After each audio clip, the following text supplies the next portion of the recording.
Welcome to the Play Action Podcast. Great to be with you. We are headed into week number 15 of the NFL. It's Dave Farrell alongside Matt Brown and Joe Fortenbaugh.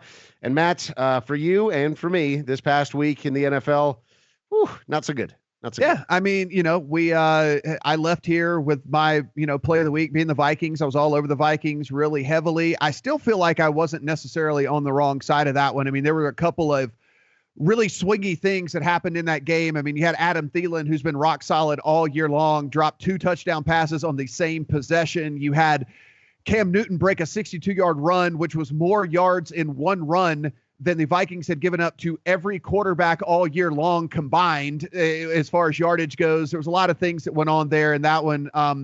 But yeah, this was my worst week in the last 3 years this past week. So it was. I got to be honest. I think I had a great week, but I didn't check the box score. Could someone confirm that Cincinnati did in fact win that game? They did not. Yeah. Because I really like. Well, what about the tease though? Because I liked him in a tease. Yeah, that was dreadful. Yeah, it was a bad week. Look, I mean, we had been on a bit of a heater, and a lot of the stuff that we thought was and we felt very strongly about had come to fruition. The Jets were going to have a great week, and then I love the Jets. Oh yeah.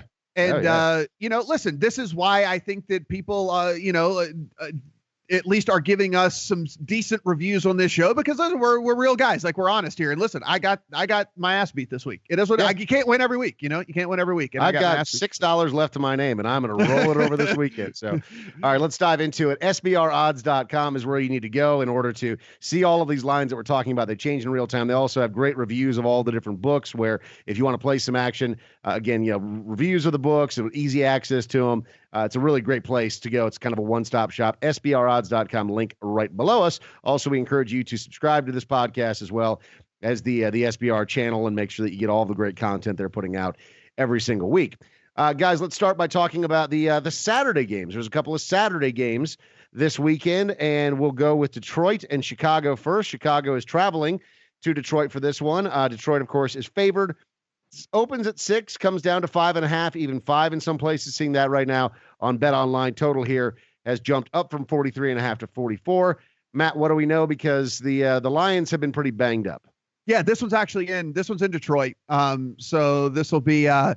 Listen, you got the Bears team that just beat the hell out of the Bengals, right? I mean, you have Mitch Trubisky, who looked like a real NFL quarterback. The dude went 25 of 32 for 271 yards, and actually, if you watch the game at all, stood in the pocket, made some good throws, made some nice reads. I mean, you actually started to see this guy definitely the best game he's played in his entire career. Then you had Jordan Howard, the resurrection of Jordan Howard. He went for 147 yards as well. So the Bears basically put it all together in this collapse against the Bengals. On the Lions side, Matthew Stafford did end up playing. We talked about how he had hurt his hand, and he just went out there and threw for, 381 yards on a bum hand. So, no big deal there. Yeah, no big deal there. They beat the Bucs. Amir Abdullah did sit yet again. Theo Riddick filled in for him. He is still questionable yet again this week. Joe, are you buying into the fact that Chicago may actually be onto something here, or do they just have themselves a good week? I am not at all, and I love this game as a result of that. I think last week's performance is screwing with this line more than it should. The Bears are not a good football team. The Bears are not a well-coached football team, and Mitchell Trubisky is not a good quarterback. That doesn't mean Trubisky can't be a good quarterback somewhere down the line, but he's not a good quarterback now. The advantage to having invested in the Bengals last week is that I watched this game very closely. The Bengals couldn't have cared less about that football game. That defense wasn't even trying to tackle. They got down early, and they stared at the clock waiting to go home. Detroit's not going to do that. Detroit is still playing football, and as a result, Chicago is going to run into a team that actually wants to beat them. And every team Chicago has played over the last 2 months that's wanted to beat them has done exactly that. They've beaten them. Remember, the Niners came into Chicago just a couple weeks ago and ended up taking out the Bears. You got a 5.5-point line. I think you got some good 6-point teaser play here to open up your weekend. But at the same time, I'd go ahead and lay the 5.5 with Detroit. I think they win this game, and I think they win it convincingly, Matt. Yeah, I'm not ready to fully buy into Detroit here just yet. I think the line is probably actually right on, but you mentioned just what I was going to do here in this game. I think they win for sure at home here. They have something to play for. Chicago does not. I love opening this with a teaser here. I look at this total at 44, Joe. It's risen a half a point since it came out at 43.5. If you believe that Detroit is going to play well And you have to kind of consider that they don't have much of a run game to speak of here. So the game is going to get prolonged with incomplete passes, and the way that that goes down, I kind of am looking at least early here in the week, looking at the over situation in this game. If you believe Detroit plays well by slowing the clock down because they just don't run the ball. Matthew Stafford throws all the time, and that extends the game the way that it is. If you think Amir Abdullah, which it doesn't look very promising that he's going to play this week, doesn't play again this week, they have to throw a ton. And listen, Chicago's not going to get shut out. They'll probably score 10 points, 13 points, something like that in this game. I think an over of 44 here is something that at least here early in the week that I'm going to be looking at as well.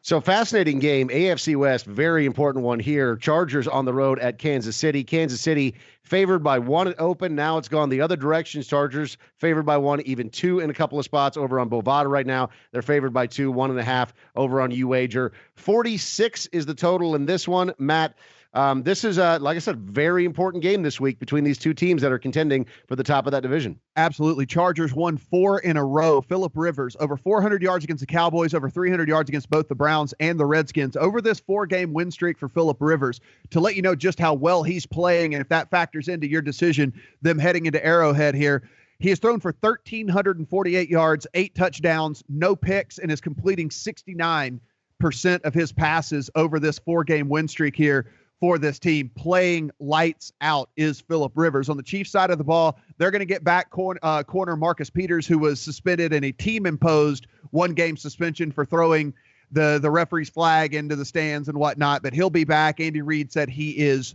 ready to roll. Joe, I'm curious about this one because, last week with the game against the Raiders, the Kansas City Chiefs looked like they were back. Now, that may be a little deceptive, though, because I'm not so sure the Kansas City Chiefs are back. The Raiders are just a really bad football team this year. Dave, before you go there, to your point about them being back, here's a shocker. Here's a guy, Kareem Hunt, in the backfield that has over 20 carries for the first time in forever since we can remember, goes over 100 yards and they win the game. Who would have thought that maybe getting back to what you were doing when you were actually winning is a good formula? I mean, it's absolutely crazy. But I'm curious if they've actually figured that out, if they're going to continue to do that. I like the Chargers quite a bit in this spot because I'm not convinced of the Chiefs just yet. But, Joe, what do you think? This game is happening at Arrowhead in Kansas City, which can be a tough place to play. Extraordinarily tough place to play. Saturday night, AFC West title on the line. There's a lot to like about the Chiefs here, but let's ask ourselves a few questions. Number one, have the Chiefs defended Arrowhead Stadium well this season?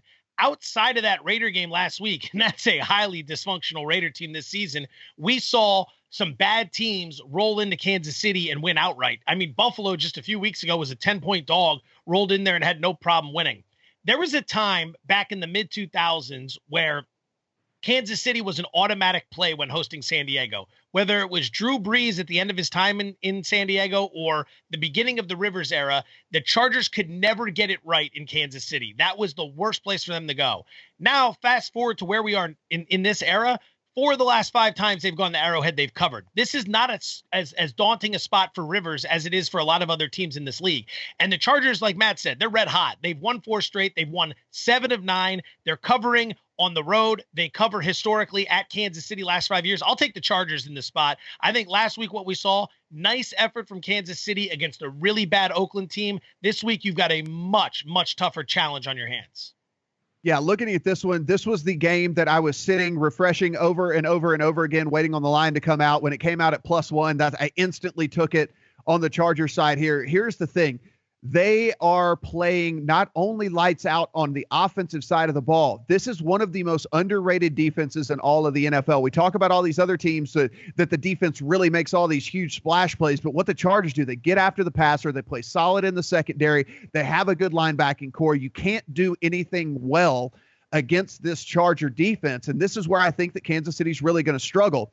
And what Kansas City doesn't do well is play from behind. They're not built to play from behind. Well, the way this offense is rolling right now for the Chargers, if they get up a couple scores here, this game is over. It is game over in this situation.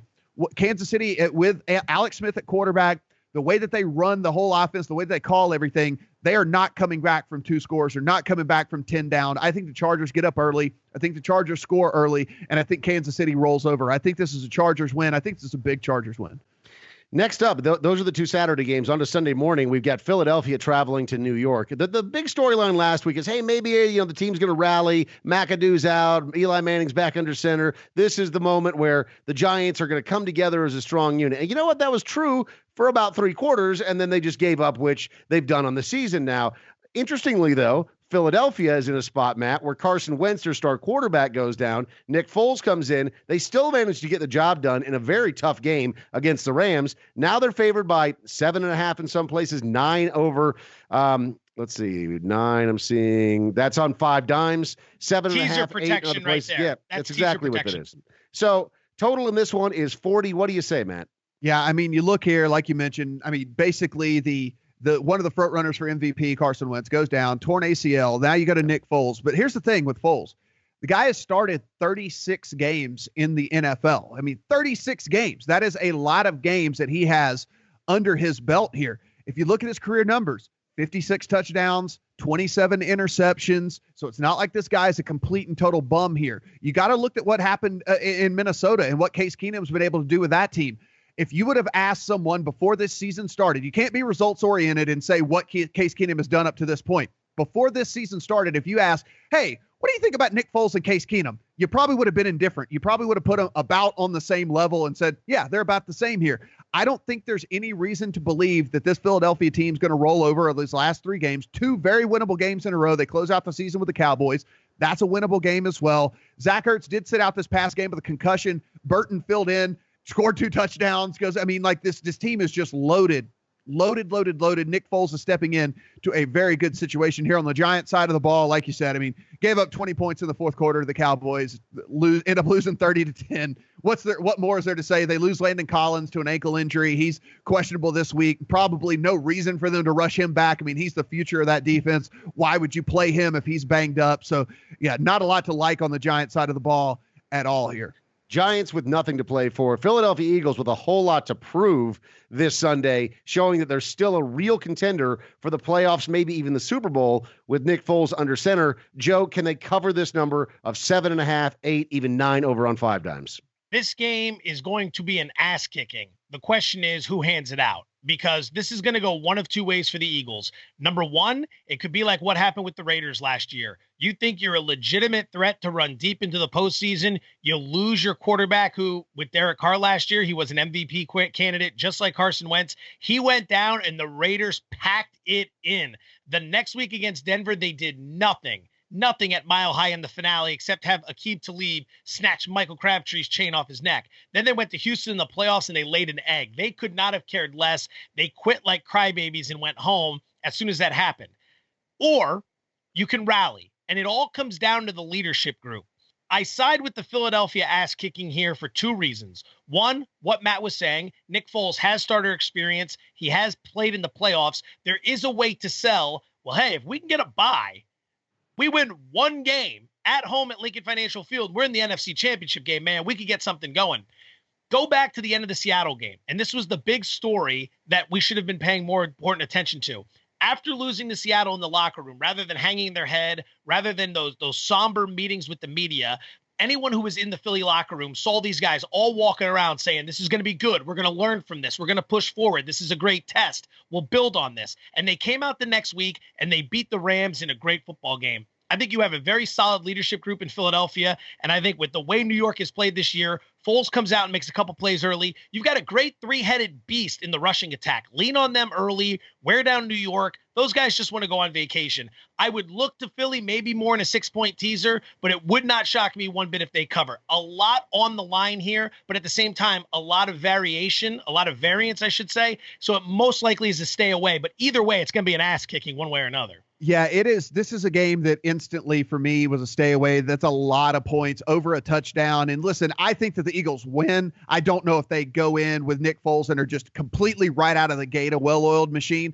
I saw this total at 40, and that was what really jumped out at me because I think that they definitely score points in this game. And I think that the Giants, even a horrible Giants offense, is still going to be able to put up, we saw even last week, even 10 points, right? Joe, for me, the 40 would be almost the play here. Like you were talking about with a 6-pointer, you bring that down to 34. There are very few games that the Eagles have played that have been under a total of 34. So for me, I would kind of look in that direction. But on the line right now, it's a stay away. Just a little bit too many points for me to feel comfortable with in this situation. Well, if you think that's a lot of points, I got some doozies coming up for you. How about this one? Cincinnati on the road at Minnesota. Minnesota looking to bounce back from one of their very few losses of the season. It was a close game against Carolina Panthers. Did not end up going their way this past Sunday. Now they want to get things right. They're going home. They've got Cincinnati. This is a perfect spot to bounce back, but can they bounce back this big? 10.5 at open, now 11, even 12 in some places. 42 is the total here. What do you say, Matt? Totally embarrassed by the Bears, this team. I mean, 234 total yards to the Bears, 482 total. I mean, like, brutal. Just absolutely embarrassed. Joe Mixon did sit out that game with a concussion. Likely to be back this week. He will have to be cleared, but likely to be back this week for them. The Vikings, they did lose 2 offensive linemen in that game, namely Riley Reif, the tackle there, who has been very, very good for them. Looks like he's going to miss this game. That could be an impact for this Vikings team. That being said, they win the game for sure, Joe. Just don't know if they win it by 11 points. We're going to pay a premium here because of that Bears butt kicking. We're paying a premium on this, but I still side with Minnesota in this scenario. They can smell blood in the water. They lost last week. Big deal. Carolina is a good football team, and that was their 3rd straight road game. So now they're finally coming home, and the biggest challenger to them getting to the Super Bowl in their hometown just lost their MVP quarterback. You know Minnesota's rallying around this. You know Minnesota smells a shot at the 1 seed. They can get right back into this thing. They might be the first team ever to play in the Super Bowl in their own hometown. I think there's a ton of motivation here. And on the flip side, I see a Bengal team that wanted nothing to do with being out there at all. I would pay close attention to this game. The Bengals could hover around if you give them reason to believe early. But if Minnesota comes out and steps on them very quickly in this game and punches them in the mouth, they're going to quit just like they did against the Bears. So I don't have a problem laying this number. I don't have a problem playing the Vikings in a teaser either. Yeah, Adam Jones is going to be out. Vontaze Burfict obviously still dealing with that concussion. If Vontaze Burfict is out, and if Joe Mixon for some reason is not going to be able to play in this game, then I'll be all in yet again on the Vikings. I'll ride the Viking death train again this week, and if that's the case. Now, if Cincinnati gets a little bit healthier this week, it's probably going to give me some pause here. This is one of those games where I'm going to be monitoring throughout the week and probably make a late play sometime Saturday or Sunday. Well, another one here for you that is double digits when it comes to the favorite. Jacksonville is hosting Houston. Starts at 11.5, comes down in a couple of places to 10.5, jumps to 12 in other spots. So some variance here as far as who's hosting this and at what number. 39.5, 38.5, 39 is the total here, Matt. Yeah, it's a scary moment if you watch that. Tom Savage goes down after a big hit and then looks to have like a mild seizure. Almost like seizing. Yeah. Yeah. Looks to have a mild seizure in that. TJ Yates is going to take over as the quarterback there for the Texans. On the Jaguars side, beat the Seahawks convincingly at home like we thought that they would.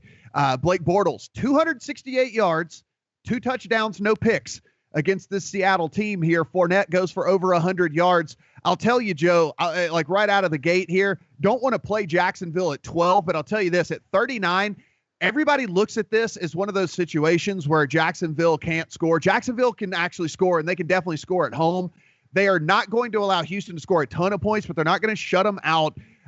Instant overlean here for me, especially at 38.5 points, where you can get it at a couple of the different books right now in SBR odds. See, I'm the other way on this for one reason. That was Jacksonville's coming out party. They beat the Seattle Seahawks, a team that's been in 2 Super Bowls recently. That's 1-1. They made Russell Wilson look bad. Ended the game. It gets very physical, very chippy. And then afterwards, you got Blake Bortles telling the world, people don't like it when the Jaguars get too physical with them. Thanks for speaking on behalf of your team, Blaine, or Blake, whatever your name is. You can go ahead and take a step back. Let the defense handle the commentary moving forward because they're the ones that are getting the job done. I could see this team riding way too high this week, thinking that they're ready to take down the AFC after watching New England lose on Monday. And I could see the defense doing their job, but I could see the offense playing like straight deuce early in this game because Bortles is too busy shaking everyone's hands, talking about how he's arrived. I'd lean under 39. I think this is going to be a really ugly game that Jacksonville pulls out late, and everyone's talking next week about how damn, the Jags look great one week and they look shaky the next. I could be wrong, could be a blowout, but something just stinks. The Jaguars too young. This is a big spot for them to keep this going after one big week. Yeah, we are definitely on the. I really like the over in this game. I think that you're going to see Jacksonville getting short fields here. This defense is ridiculously elite. TJ Yates is going to step in. They're going to get turnovers. They're going to get short fields. They might even get a defensive score. And like I said, Jacksonville offense can score. I mean, Leonard Fournette's going to get rolling. This Houston defense is a shell of what it was at the beginning of the season. I don't think they're going to have a tough time here putting points on the board. 38.5 is just too low here.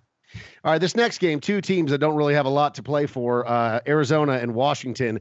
44 at open, come down to 43, 43.5 in most places. Washington is favored, but not by a bunch. So 3.5, that's gone up a little bit to 4.5 in most places. Again, SBRodds.com. The link is right below us. Matt, these are two teams that have just been crushed by injuries this year. Yeah. Jordan Reed to the IR. Not that that really matters because he hasn't been playing anyhow, but yet another nail in the coffin of Jordan Reed being a starting tight end. Yeah, finally put him out of his misery and goes ahead and goes to the IR. Caps yet another disappointing season there for him. On the Cardinals side, Arizona, Adrian Peterson sat out yet again. They might shut him down as well. Obviously, neither one of these teams have anything to play for at all for the rest of this season here. I can make this quick. Joe, you can go ahead and take over. This is a easy stay away for me. Both teams with no motivation whatsoever. Both teams banged up. Both teams with nothing to play for here. I don't have a strong lean one way or the other. I actually don't have even a slight lean one way or the other. Games like this, especially on a full slate, very easy for me to pass on.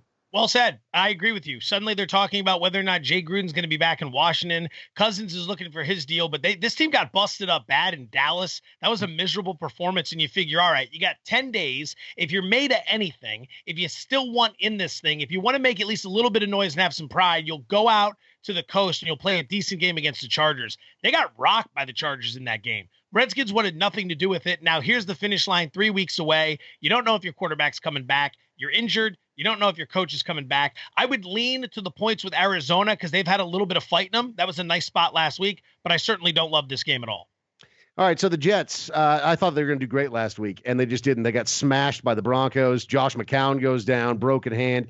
He's out. Bryce Petty is under center now for the New York Jets, and they're going up against the Saints, who have been white hot. Saints are playing at home, and Matt, this is the biggest spread of the week. 16, even 17 over on 5 dimes. New Orleans definitely going to win this game, we think. Question is, can they cover that many points over 2 touchdowns here? Dave just stealing my job here. Yeah, on the Jet side of the ball, Josh McCown broke his hand, out for the year. Listen, 38-year-old guy that was playing well, too. I mean, it's kind of a bummer, right? Like, he finally had a healthy season because the guy's been injury-prone his entire career, finally had a healthy season, looked like he was going to push through, brought this team back, a team that everybody thought might go 0-16 or 1-15. It was the Cinderella story of the NFL this season. And then it's going to go down, yeah. And then they have to turn to a guy that they have not wanted to turn to on 10 different occasions. They have had every opportunity to play Bryce Petty, and they just do not want to play this guy. This is going to be super ugly. On the Saints side of the ball, Alvin Kamara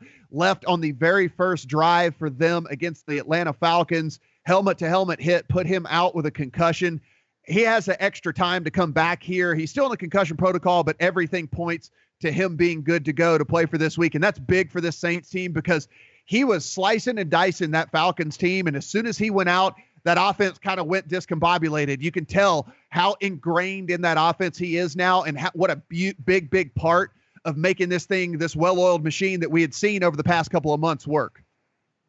So one big roadie in Denver and you lay an egg, your quarterback breaks his hand, he cries, you're going to lose work to an awful quarterback situation no matter who gets the nod here. Have they announced it? Did you mention that? It's Bryce Petty.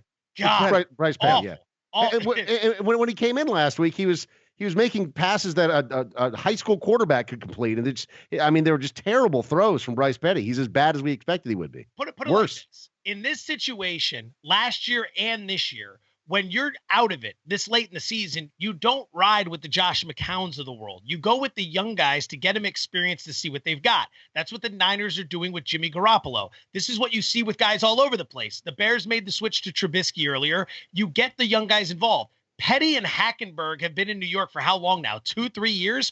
The Jets still don't even consider putting them on the field. It's only in a dire situation like this that either guy would get the nod to get into this game. So you just got blanked at Denver. Your season's done. You know you're not going to rally, and you're going to bring one of these two fools into the game, and he's going to be throwing picks all over the place. Unless there's some miracle on defense or special teams, I see the Jets doing very little. Based on the total and the side here with the spread, your implied team total for the Jets is somewhere around 15.5. I'll go under that. I don't see them getting to 10 points in this game. This is going to be them laying a big fat egg here. Yeah, I mean, listen, like I said, he's expected to be back, but a lot of everything in this game for me is going to ride on Kamara, because this guy has turned into that type of player for this Saints offense. And when they can do the 1-2 punch of him and Ingram, that's when everything is really rolling. The problem is when they had to go and it was Ingram every single play last week, that's when things started to go awry, right? Because Ingram's just not that type of player. He plays a great role, and he's certainly a talented dude.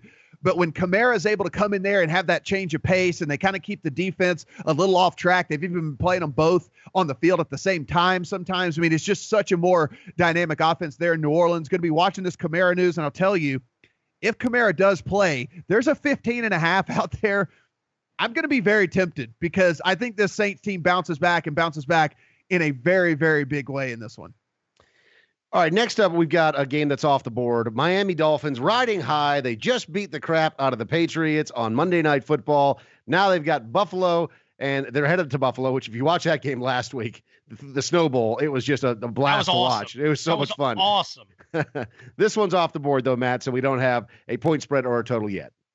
Yeah, on the Dolphins side, they actually came out of that game healthy as well. So, like, no injuries to speak of. Everything seems to be fine for them. Not so much for the Bills. On the Bills side, Tyrod Taylor sat out this past week. He's got a bit of a knee injury. He's questionable for this week. Then the backup, Nathan Peterman, who filled in for him, dives head first. He leaves with a concussion, so they end up having to go to third string in Webb there. Kelvin Benjamin also hurt his knee in that game. Yet again, this knee injury with his Kelvin Benjamin never seems to go away. So that's why this one's off the board. They have all kinds of question marks there in Buffalo.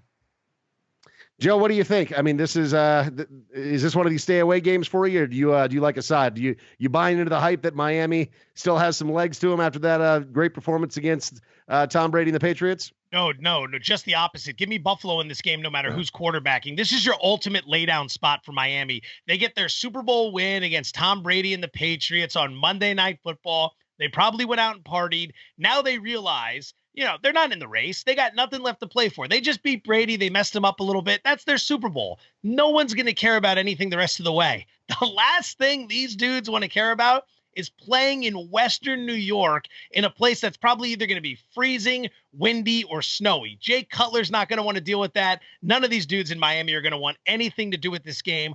Oh, by the way, Buffalo's still in the playoff hunt, and Kansas City or the Chargers is going to lose on Saturday, which is going to open up a wild card spot for them. I like the Bills. Whatever it is, they're going to show up to play. I think Miami gets cold real early in this game and just tries to get the hell out of there. I just pray we get points in it, right? Like, I pray that it's one of those situations where Tyrod can't go and we get Joe Webb. And so if we get Joe Webb, then we're going to probably get points in this. And then in that situation, that's just going to be a dream spot. I'm like you. I think I like Buffalo regardless here. LaShawn McCoy proved this guy just is. LaShawn McCoy is so good, man. If you watch that game, I mean, like, the guy is just so incredibly talented.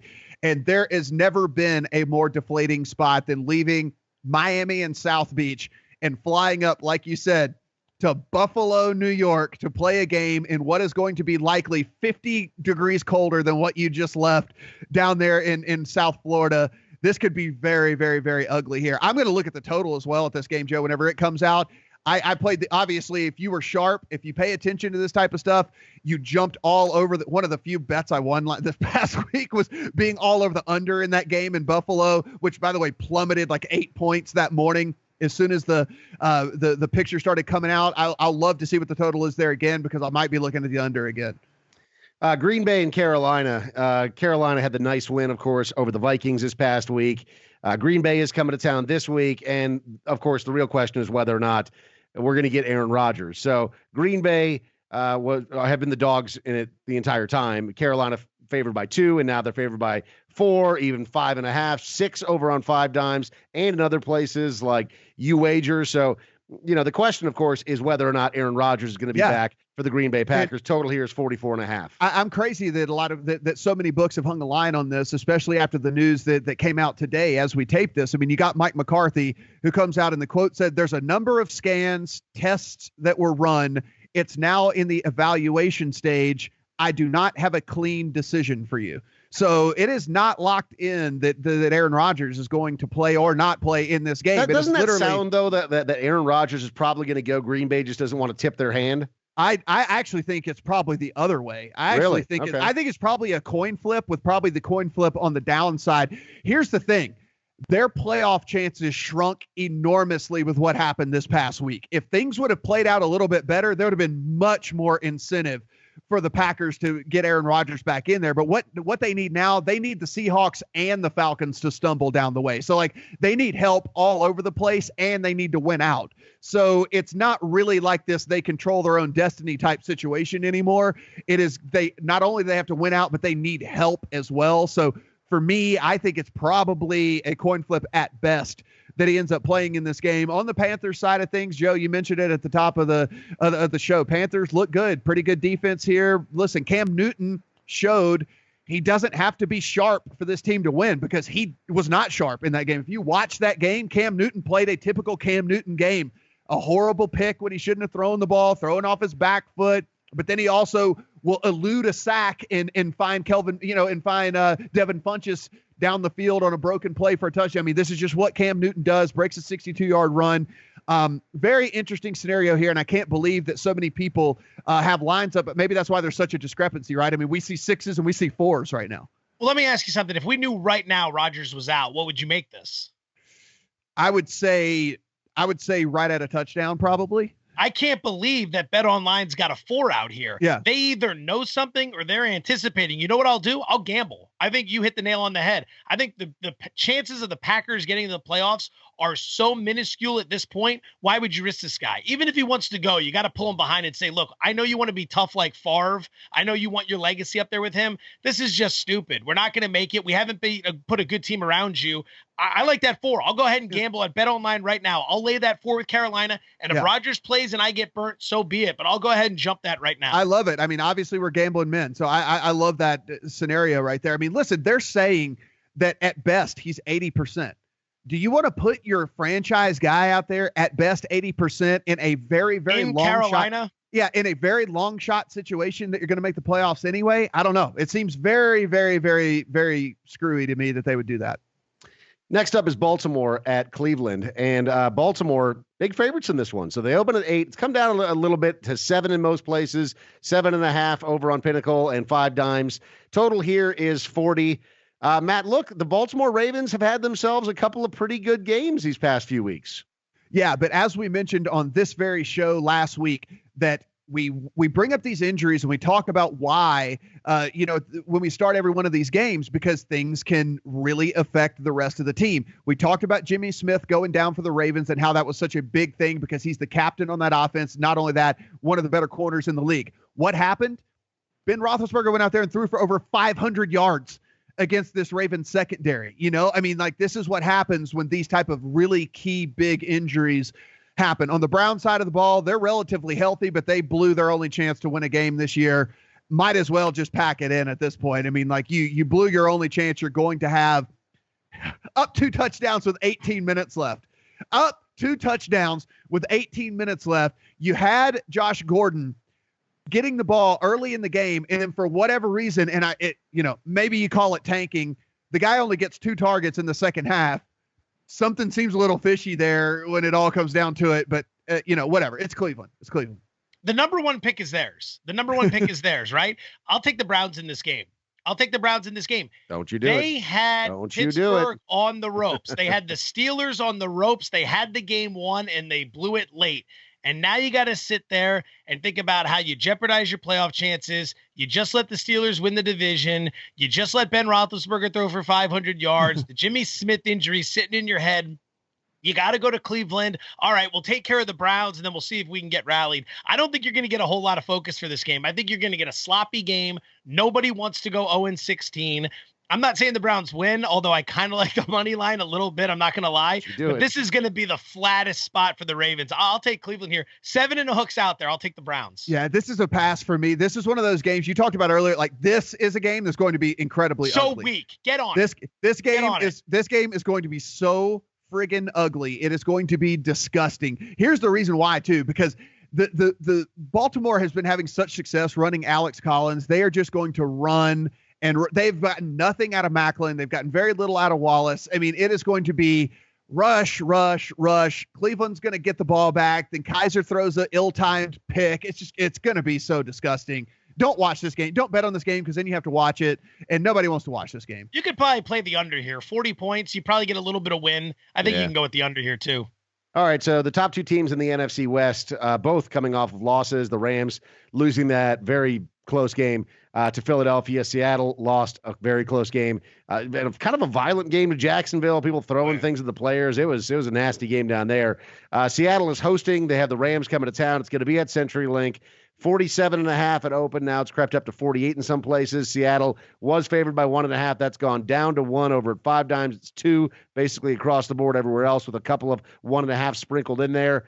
Matt, anything we need to know as far as injuries for this one or big notes on this game? Yeah, on the Rams side of the ball, their corner, Kayvon Webster, tore his Achilles. He's out for the season. Their other corner, Tremaine Johnson, left that game in the fourth quarter with a stinger. He is expected back, but again, we've seen these guys with stingers before. You go out there and you take another hit in the same shoulder, and next thing you know, you're back on the sidelines yet again. So they're only healthy corner there. Nickel Roby Coleman is the only guy that has any really sort of game experience this year. So that could play a big factor and something we're certainly going to watch throughout the course of this week, because if they're going into this game with only one healthy corner that has any sort of game experience this week, I think that could certainly shift the way that I look at this game. Also, there is some good news there for the Rams, though.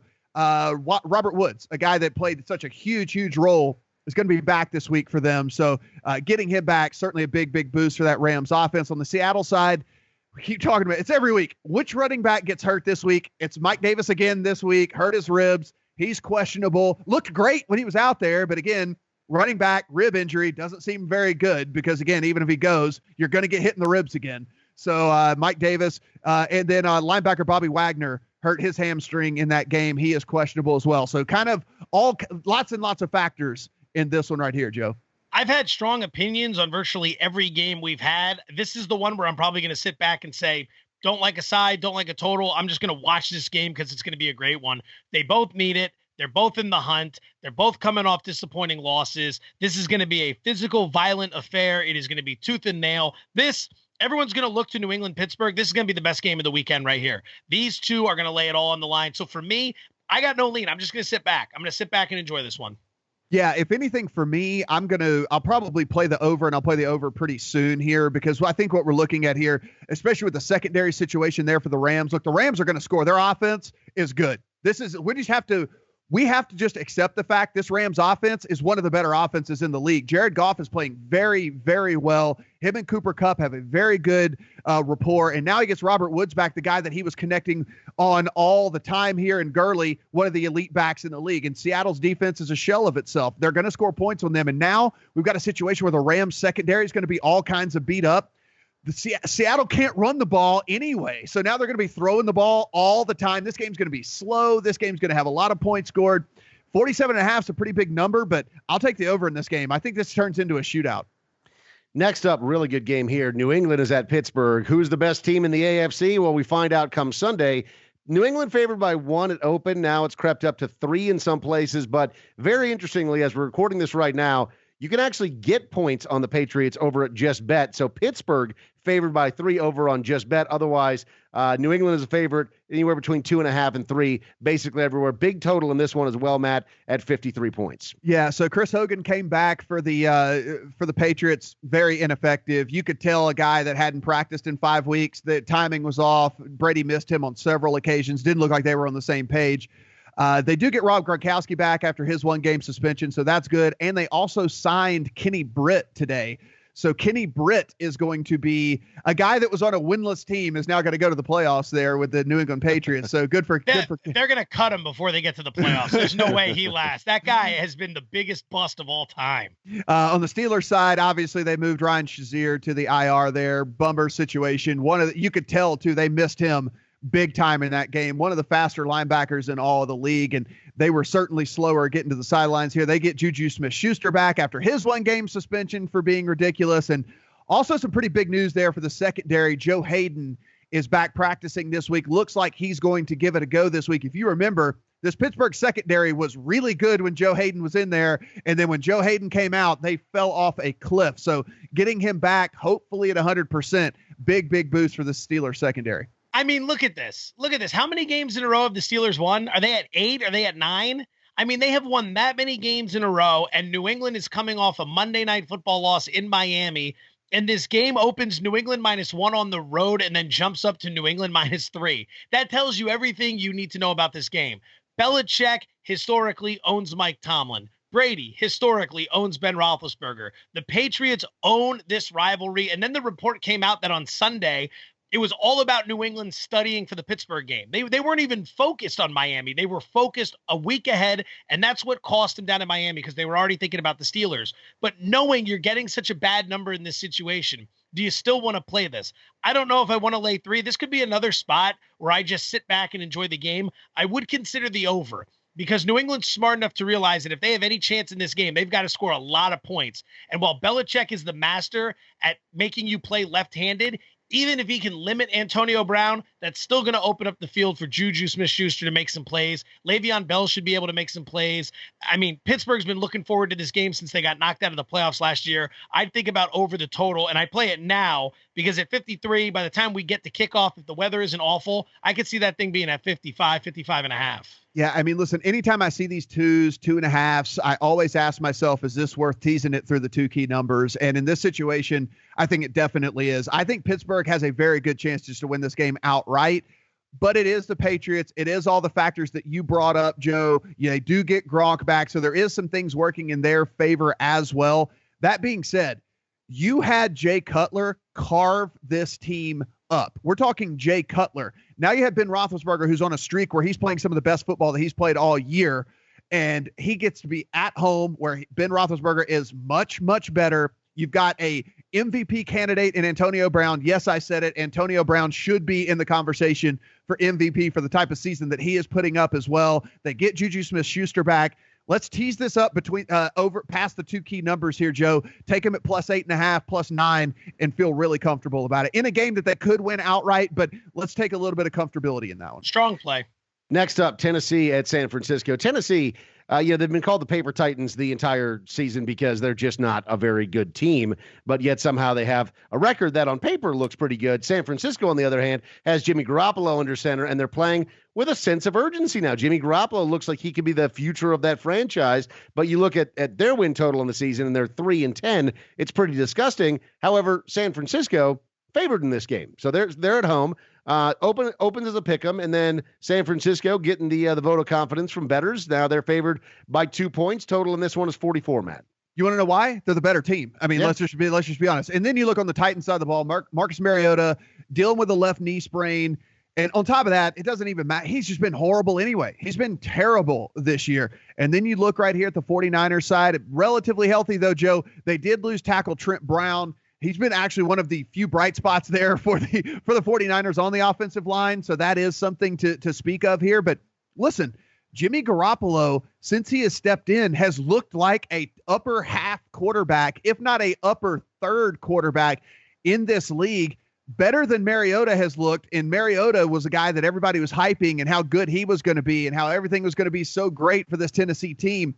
We've said it on this show every single week. They are the worst, and then we just fill in their record, team in the NFL and maybe in NFL history, and I continue to believe that this Tennessee team is a joke. All right, the one concern I have about this game is the fact that on the look-ahead line, last week Tennessee was -4, and now they're +2. A 6-point line move. But granted, what did we see? We saw Tennessee go to Arizona and lose to Blaine Gabbert, and we saw Jimmy Garoppolo win another game on the road against Houston. So now Garoppolo comes home to make his home starting debut at Levi's Stadium. You're expecting a decent crowd. People are going to want to see this guy. There's a little bit of buzz around this team. I don't think there's any value left because of what happened last week, but I'd still lay the 2 with the 49ers here. This throw out everything you saw pre-Garoppolo. Just evaluate the team since Jimmy Garoppolo's taken over. They play hard for 4 quarters. They don't turn the ball over like they used to. The defense is adequate to slightly below average, but they're very well coached, and they're coming out here looking to make plays. Tennessee's got a lot on the line, but it's back-to-back road trip. This road trip's got him in Arizona. Now it's got him in San Francisco. And like you said, what about Tennessee has excited you this year? Yeah, like, exactly. Do they do anything well? One thing, Derrick Henry, and they don't play him. Like the one bright spot they have, the guy that should be getting every single carry there, the guy that they should rely on, they don't do it for whatever friggin' reason. So for me, I'm like you. I think the value's gone now. I mean, I don't like laying here, but if I had to gun to my head, I'm taking San Francisco. I think they're the better team in this scenario. I honestly do. I think they are the better team in this scenario. Tennessee doesn't do anything well. They don't do anything well on the offensive side of the ball. Maybe a little bit of run defense on the defensive side of the ball. But hey, Jimmy Garoppolo is there now throwing the ball all the time to Marquise Goodwin. I think this is a situation where he can show out here, Joe. I think this is like one of those things too, where Garoppolo knows hey, this is where I can really ball out here and show the people what I'm made of. Matt, you just mentioned Derrick Henry. This is an interesting tweet from earlier today from Field Yates from ESPN. He said, incredible to consider that in 2013, Alabama's running back depth chart included Alvin Kamara, Kenyon Drake, Derrick Henry, and TJ Yeldon. Just a little side note there. Just found that fascinating. Yeah, Kenyon Drake only got 5 touches a game there, and Alvin Kamara couldn't get on the field. He left. He transferred out. So, I mean, it was unbelievable. Yeah. It's almost like Miami when it was Frank Gore, Willis McGahee, Clinton Portis, Najee Davenport, all in the same backfield that one year. All right, so Dallas is on the road this week. They're traveling to Oakland. Who would have thought that going into week number 15 of the NFL, you'd say, hey, the two football teams from the Bay Area, San Francisco is a better football team than Oakland right now. I was talking to somebody earlier today. They think that Oakland is the worst football team in the entire NFL, and I'm like, they're not. What about the Browns? But it's close. They're not. The Bengals. I mean, there's a lot of teams. They're not, but it's close. It's close. It's close. Yeah. So here you go. Dallas is on the road with a whole lot to play for. Oakland, nothing to play for. They're just in total disarray right now. Derek Carr is just not looking good. Joe, you mentioned it earlier this week on Twitter how it looks like highway robbery, the contract that Carr and Jack Del Rio got now, because maybe they're just not as good as we thought they were last year. Dallas favored by 1.5 at open, and it's gone up obviously in their favor to 3. Yeah. But still only 3 points. Yeah, but it didn't shock me that line moved as quick as it did. Look, Dallas still has something to play for. They can make the playoffs. Dallas, they do, yeah. Dallas can still make the playoffs here. Corner Orlando Scandrick sat out this past week with a back injury. He's week to week, so doesn't look like he's probably going to be back this week, though there is a chance he could play. On the Raiders side of the ball, Amari Cooper tried to come back, wasn't able to come back. He had to leave the game. Probably not going to. Amari Cooper has been the biggest bust of the fantasy season for me of any of the players on my squad, which is hard to say. Probably going to sit out. Probably going to sit out this week, but really doesn't matter anyway because he hasn't contributed except for one game all year long. Yeah, one game all year long anyway. Joe, I mean, not a shocker that this line rocketed 1.5 points in a couple of days after opening here because, I mean, frankly, you got one team that's got something to play for, one team that doesn't, and one team that actually at least resembles a real football team, and one team that does not. Having Sean Lee back is a big deal for the Cowboys, too. He was flying all over the field last week. So what do you think, Joe? Under 46 in this game, and I'd probably lean to the Cowboys here as well. Based on those tweets you had talked about that I mentioned earlier, Carr has had a dreadful season, and he gets no passes, in my opinion. You're on a rookie deal. That's one thing. You signed 5 years, $125 million. No excuses. You're the second highest paid player in the NFL. Accountability falls on your doorstep. I work for the flagship of the Oakland Raiders. I see the dysfunction firsthand. Del Rio, clearly not the guy. Carr, with the right team around him in terms of coaching, we saw him last year. There's some potential, but he's skittish. He doesn't want contact this year. Anytime it gets near him, he checks down. Check. He's not making any plays down the field. He's frustrated. The team's frustrated. The coaching staff's frustrated. It is high dysfunction with these guys. Listen to what this offense has done. Second highest paid offense in the National Football League, by the way. Listen to what they've done since that win over the Jets when Marshawn Lynch was dancing on the sidelines. 10 points, 10 points, 17 points, 16 points, 31 in a Thursday night shootout with Kansas City, then 14, 27 over Miami, 8, 21, 24, and 15. And there are some really bad teams in there. These guys are terrible. I like Dallas, and I certainly like the under of 46 because I think the Raiders are just going to lay another egg here. Yeah, this was a fortunate you got to go first here, Joe, because the under in this game was one of my favorite plays of the entire week. When you look at Dallas, don't make it sound like that. You love the analysis and you're piggybacking. No one stole anything from you. When you look at Dallas, when you see a shooting star, sometimes, Joe, you just have to hit your wagon right to it. Well, when you look at Dallas from this past week, and even the week before, they actually have at least gotten back to what they were doing when they did have Zeke Elliott, and they're running the ball, and they're running the ball a whole lot more. Dak Prescott threw the ball 30 times. They had 31 rushing attempts in the game. So they have leaned and skewed back to being a more run-heavy defense. What does that do? That slows the game.